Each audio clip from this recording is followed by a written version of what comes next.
Salut les gars, vous êtes certainement au courant, il y a de la friture sur la ligne, il y a pas mal de choses à dire, on va en parler un petit peu. 2, 3, 4 secondes, le temps de me préparer, de boire un petit verre d'eau, et on parle du FC Barcelone.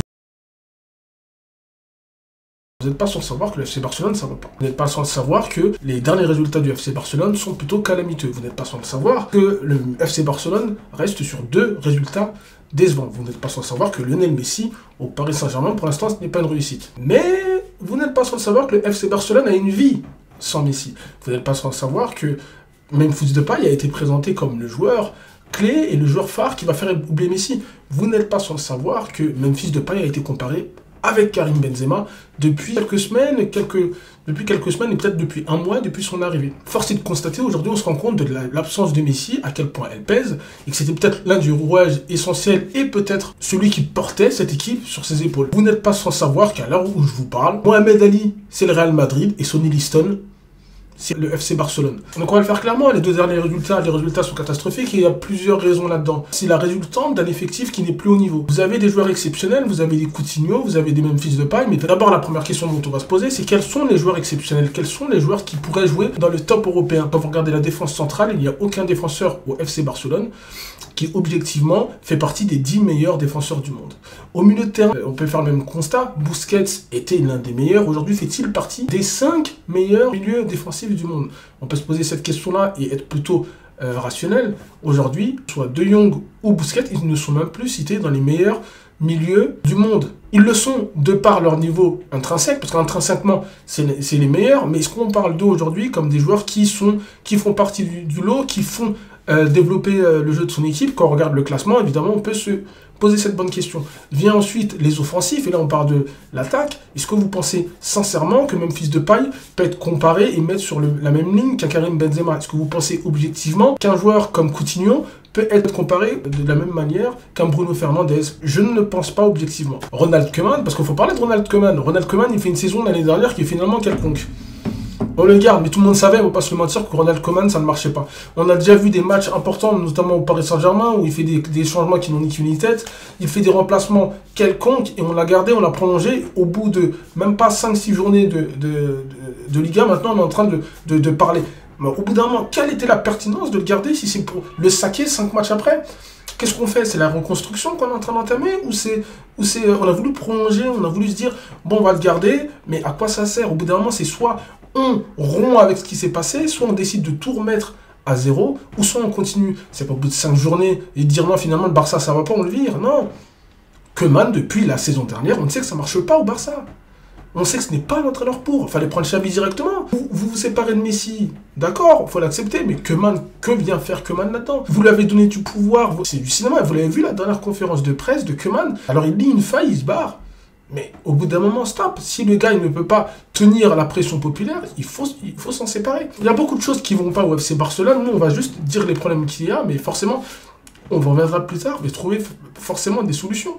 Quelles solutions on peut apporter à ce FC Barcelone? C'est une année de transition de toute façon, il faut arrêter de croire que le Barça, aujourd'hui, se bat dans la même catégorie que le Real Madrid, que même Séville. Je vous dis par exemple, le FC Séville, c'est au-dessus aujourd'hui du Barça. Si on regarde les joueurs, si on peut considérer les joueurs ligne par ligne, on peut considérer qu'ils ont des joueurs qui sont beaucoup plus intéressants que les joueurs qui sont dans l'équipe du FC Barcelone. Est-ce que vous êtes d'accord avec cette affirmation ou pas?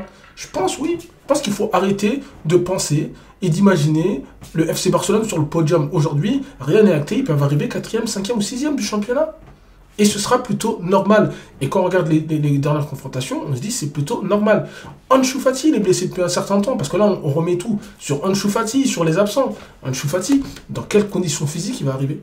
Est-ce que ce sera le Ansu Fati d'avant? Est-ce que le Ansu Fati d'avant, c'était pas qu'un feu de paille? Ousmane Dembélé, oui, il va revenir, il va apporter, mais est-ce qu'il va réussir finalement à retrouver son niveau d'avant? Est-ce qu'il va réussir à être décisif enfin, alors qu'il n'a finalement pas réussi à être décisif ou à être le joueur qu'on attendait de lui? Et donc c'est sur ça qu'on se base pour dire que l'équipe est bonne. Sérieusement. Antoine Griezmann à l'Atlético, finalement, on a juste renforcé l'Atlético. Bon, pour l'instant ça ne marche pas, on est bien d'accord, mais ça va finir par marcher peut-être. Donc on a l'Atlético, le Real Madrid, le FC Séville que je trouve très dangereux. On peut aller voir Villarreal, et même la Real Sociedad, Getafe. Ça va pas être facile pour l'FC Barcelone. Donc aujourd'hui, qu'est-ce qu'on fait? Vous avez la solution, le processus de Koeman, on nous donnera des petits conseils. On est obligé de parler du recrutement en fait. Vous achetez qui? Luc de Jong? C'est pas celui qui s'est fait sauter par Enesri l'année dernière? Bah oui, il a été sauté par Enesri. Il a été sauté par Younes Enesri. Et c'est ce mec-là qui est sur la pointe de l'attaque. D'accord. Youssef Demir, il a été recruté, mais c'est Youssef Demir, normalement c'est numéro 2, c'est numéro 3. C'est le gars qui arrive pour se faire les dents. Youssef Demir, il est titulaire. Alors c'est un très bon joueur. Là n'est pas la question, mais qu'est-ce qu'il faut sur le terrain? On va parler encore d'autres sujets. Sérieusement, c'est avec Agüero que tu fais. Kun Agüero, je suis désolé, ça a été une légende, mais Kun Agüero, c'est ça qui va faire passer le FC Barcelone au-dessus. Sincèrement. Eric Garcia, je suis désolé, mais il n'a pas du tout le niveau. Il n'avait pas le niveau à City. Il vient... Au bout d'un moment, il faut en parler. C'est n'importe quoi ce qu'a fait le Barça. C'est n'importe quoi ce que fait le Barça. Où va ce club? Au bout d'un moment, l'année prochaine, il faudra couper tous les abonnements. Il n'y aura ni Europa League, ni Ligue des Champions. Et même, attends, mais là encore la catastrophe. Est-ce qu'ils vont se qualifier même pour le second tour de la Ligue des Champions? Pour les phases finales de Ligue des Champions? On peut se poser ces questions-là. Aujourd'hui, c'est alarmant. C'est triste d'être supporter du Barcelone. Alors, les 2 derniers matchs, franchement, sincèrement, Depay, il essaie de faire ce qu'il peut. Il a beaucoup de malchance. Il aurait pu marquer des buts. D'accord. Tu reposes tout ton talent sur Depay qui a brillé en France par son irrégularité. Il est capable de faire des bons passages et des mauvais.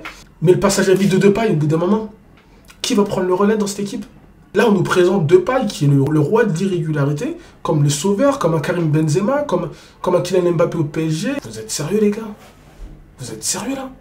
FC Barcelone, pour l'instant, ça va pas.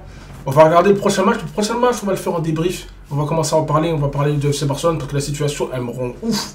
La situation, elle me rend ouf. Le FC Barcelone, c'est un club historique. Il ne faut pas que le FC Barcelone retombe comme un vulgaire paillasson. C'est quoi le FC Barcelone? C'est un club comme historique. Normalement, c'est top 5. C'est l'un des 5 historiques. Là, Arsenal, c'est déjà parti en couille. Milan, c'était parti en couille. L'Inter, ça revient, mais ça peut encore repartir en couille. On ne laissera absolument pas le FC Barcelone dépérir comme ça. Donc voilà. Donc vas-y les gars, la prochaine fois, on reparlera d'autres choses. En tout cas, c'était le petit débrief pour le FC Barcelone. Profitez bien. En tout cas, pour moi, je m'en vais. Ciao, c'était JJ de la Saint-Étienne, les gars. Ciao.